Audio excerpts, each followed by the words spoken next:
Olá, crianças do quarto ano, tudo bem com vocês? Espero que sim.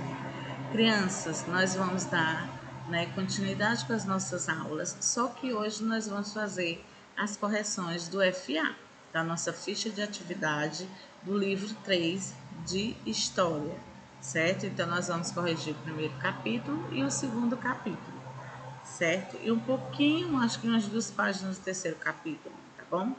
Então, vocês procurem olhar se vocês acertaram as questões do FA, tá? Quem está em casa, né, nas atividades em casa, né, faça as atividades. E aqui, quem está nas aulas presenciais, faça as correções, tá bom? Vamos lá. Então, aqui nós vamos iniciar elaborando uma historinha em quadrinho que está representando o cotidiano dos bandeirantes. Então, vocês vão fazer e escrevam uma legenda para cada quadradinho, tá bom? Aí você vai fazer aqui, página 117. Na página 118, nós temos aqui uma cruzadinha, você vai procurar as palavras, né, de acordo com o que nós estudamos, expedições, rios, colônias, riquezas, explorações, monções, tá?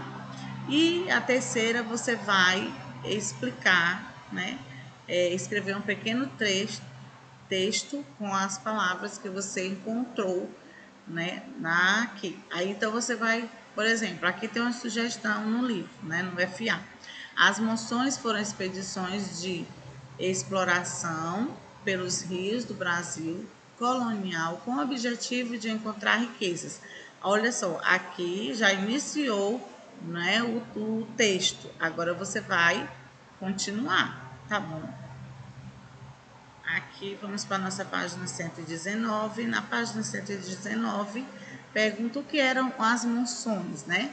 Então, expedições de exploração do território brasileiro por meio dos rios. A segunda questão, você vai utilizar essas palavras que estão no quadro. Então, vamos lá. O Rio São Francisco é um dos mais importantes da região Nordeste. Durante o Brasil Colônia, muitos rebanhos de gado foram criados ao seu redor. Atualmente, as águas desse rio passam por uma obra de transposição. Terceira questão. Então, aqui vocês vão relacionar a primeira coluna com a segunda coluna, tá? Então, vamos lá. O Brasil era muito mais quente que Portugal, onde fazia frio boa parte do ano. Então, essa aqui é a letra A. Muito bem. Clima. Aí você vai botar a letra A aqui. B. Não havia estradas nem mapas. Os portugueses se depararam com muitas montanhas e rios. A letra B, locomoção. Letra C. Alguns povos desconfiavam dos portugueses, pois achavam que eles roubariam suas terras. A letra C é indígenas. Letra D. Caça, pesca, frutos e vegetais. Aqui tudo era muito diferente do que os portugueses costumavam consumir, né? Então, a letra D é alimentação. E a letra E, aqui existiam animais perigosos e plantas venenosas. Os portugueses também sofriam com os mosquitos. Então, essa aqui é a letra E, natureza, tá? Então, ficou com B, E, D, C, A. Vamos agora para a nossa página 120. A página 120 nós temos o mapa, né? E esse mapa, né, o mapa que vocês estão observando, não é? Vocês vão que foi produzido pelo Giacomo, né, Gastaldi, entre o ano de 1500 e 1565, né? Depois vocês vão responder. Então, tenho certeza que vocês responderam já. E vamos agora comentar sobre essa questão, né? Porque o mar está cheio de monstros. Era comum que os limites desconhecidos do território fossem representados como habitados por monstros. Afinal, se tinha muito medo das regiões não exploradas. Letra B. Quem são as pessoas cortando madeira, né? São os indígenas, tá, pessoal? E por que elas estão fazendo isso, né? Por que os índios estão fazendo isso? Então, eles cortavam as madeiras porque eles trabalhavam para os portugueses, né? Por estarem nas condições de escravizados. Então, eles eram escravizados dos portugueses, trabalhavam para eles. Vamos agora para a nossa página 121. E o nosso tema agora, né, que é entradas e bandeiras, ainda estamos no primeiro capítulo, tá? Quem eram os jesuítas? Eram os religiosos que vieram ao Brasil com o principal intuito de divulgar a fé cristã e catequizar os indígenas. Como os jesuítas cumpriram seus objetivos?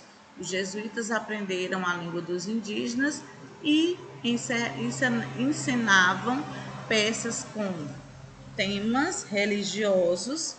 Além disso, formaram, né, comunidades com os povos indígenas. Terceira, os jesuítas se relacionavam bem com os bandeirantes. Por quê? Não, pois os bandeirantes capturavam os índios, né, os indígenas, como escravizados, e os jesuítas queriam convertê-los e não os escravizar, eles queriam converter eles, que eles aceitassem, né, a palavra de Deus e tudo, que era catequizar eles, né, e não escravizar. Aqui, gente, você vai imaginar como é um jesuíta, né, na época do Brasil colônia, e fazer um desenho, né, ele fazendo as missões dele, ou uma redução, né, de conhecer, né, de lembrar, assim, porque tem no livro, né, a história, então vocês vão olhar, vão ver e vão escrever, vão desenhar aqui, vocês imaginando que seja um padre jesuíta, tá? Quinta questão: como o padre jesuíta deveria se relacionar com a cultura dos indígenas? É interessante que os alunos, vocês, né, vejam o valor dos jesuítas. Eles gostavam muito dos índios, eles queriam ajudar. E a finalidade deles era viajar ao Brasil, né, findar a escravidão indígena, mas também convertê-los ao cristianismo. Isso exigia que o missionário conhecesse minimamente a cultura e conversasse, dialogasse com os indígenas, tá? Gente, agora nós vamos para o segundo capítulo, que é feiras e tropas, tá? Então aqui vocês vão, olha, tem esses dois espaços aqui. Conforme surgiram vilas, plantações ou pasto no Brasil colônia, o espaço natural se modificava. Ilustre essas mudanças na natureza desenhando nos quadradinhos a seguir. Então aqui você vai desenhar como era, né, antes, e aqui depois da mudança, né, como foi os índios cortarem, tirar as árvores e tudo, tá bom?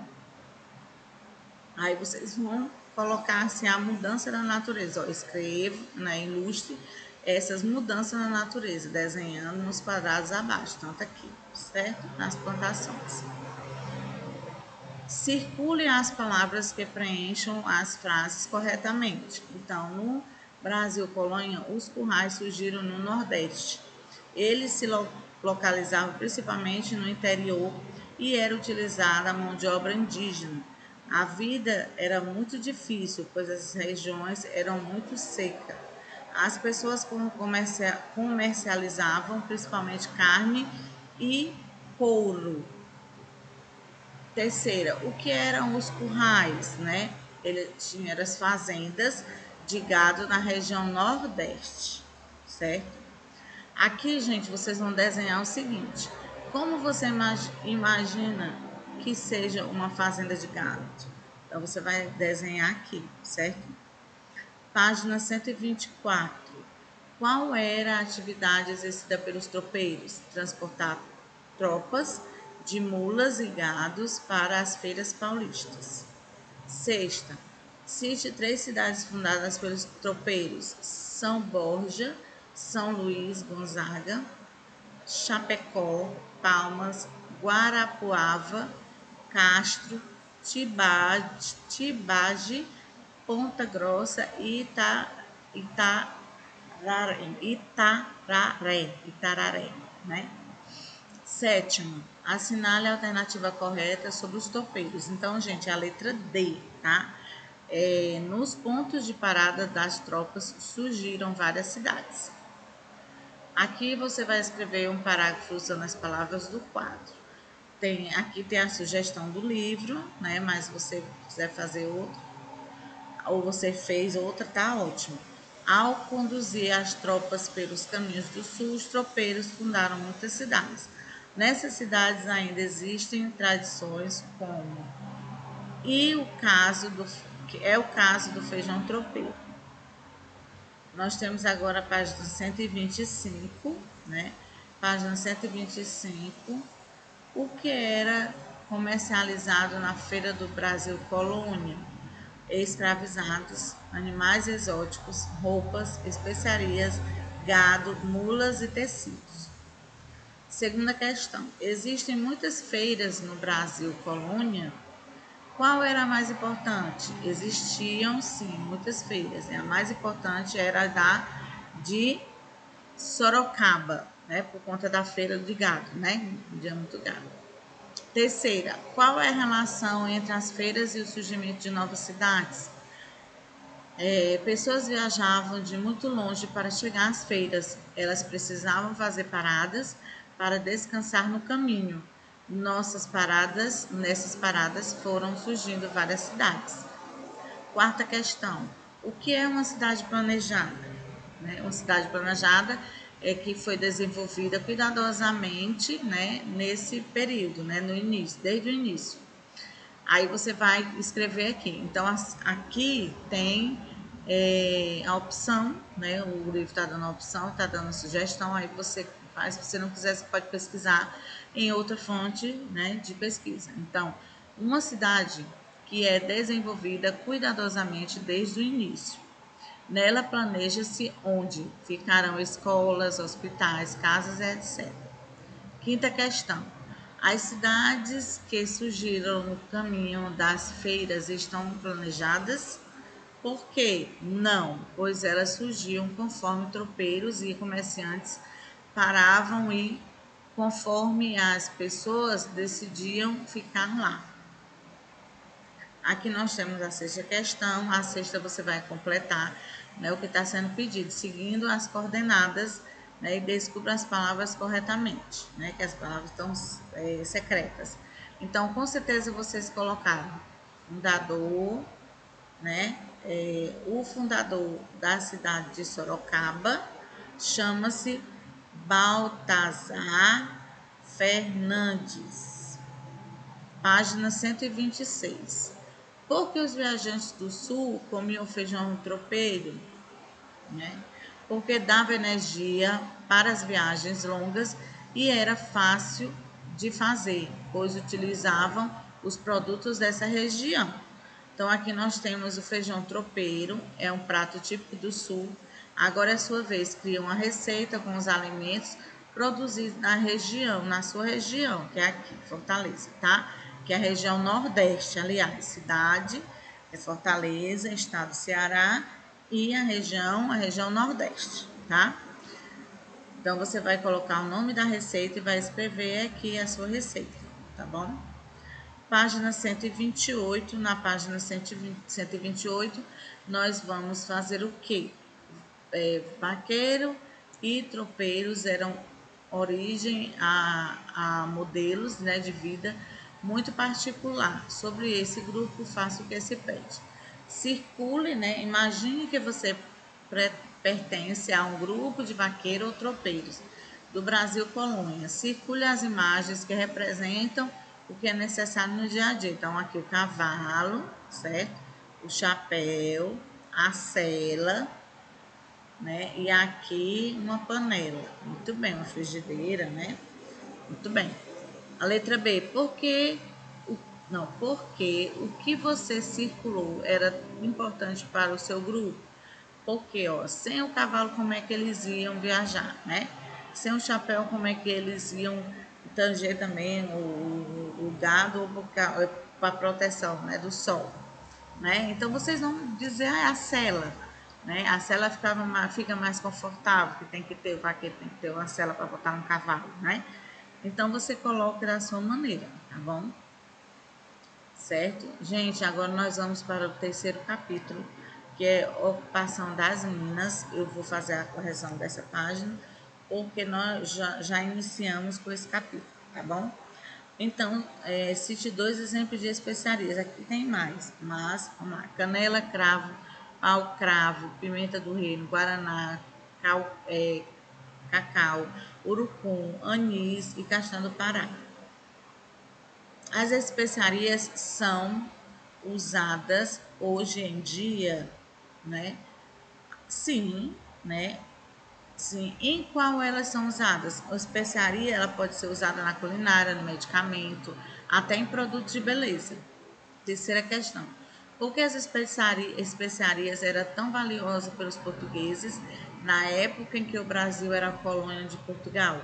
Porque Portugal não as produzia, né? Então eles vinham, né, de muito longe, a viagem era o custo, né, de extração era bastante alto. Como eram chamadas as especiarias da região amazônica? Drogas do sertão. Então aqui você vai circular, né, qual é a especiaria abaixo que era encontrada no Brasil durante o período colonial, né? Era a castanha do Pará e o cacau, certo? Nós vamos ficar aqui até, nós vamos terminar com a página 130, que é, olha só, vocês vão ligar onde cada um dessas especiarias fazem parte, né? As características, por exemplo, o urucum, esse fruto é famoso pela coloração vermelha, ele é utilizado para fazer tintas, condimentos e conservantes de alimento. As folhas de sua árvore, né, ela usaria e alivia a má digestão. Aqui nós temos o cacau. Esse produto é conhecido por melhorar o humor e trazer benefício para o coração. Nos tempos de colônia,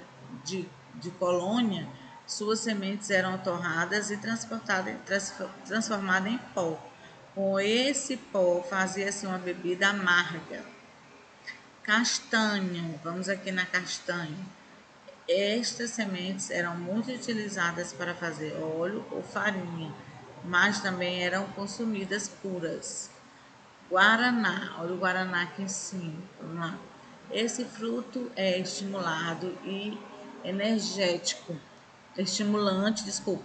Esse fruto é estimulante e energético, diminui o cansaço físico e mental e melhora a circulação do sangue. Costuma ser consumido em pó ou em xarope. Agora vamos por último, que é o pau-cravo, né? Essa árvore foi tão explorada que a espécie está ameaçada de extinção. Ela produz frutos e flores aromáticos usados para temperar e conservar os alimentos. Certo? Então, gente, nós ficamos por aqui com a nossa última página do FA, as nossas correções, das nossas revisões do primeiro e do segundo capítulo, certo? E um pouco do terceiro capítulo também, viu? Então, fiquem com Deus, se cuidem, façam as correções direitinho. Tchau, tchau. Beijo.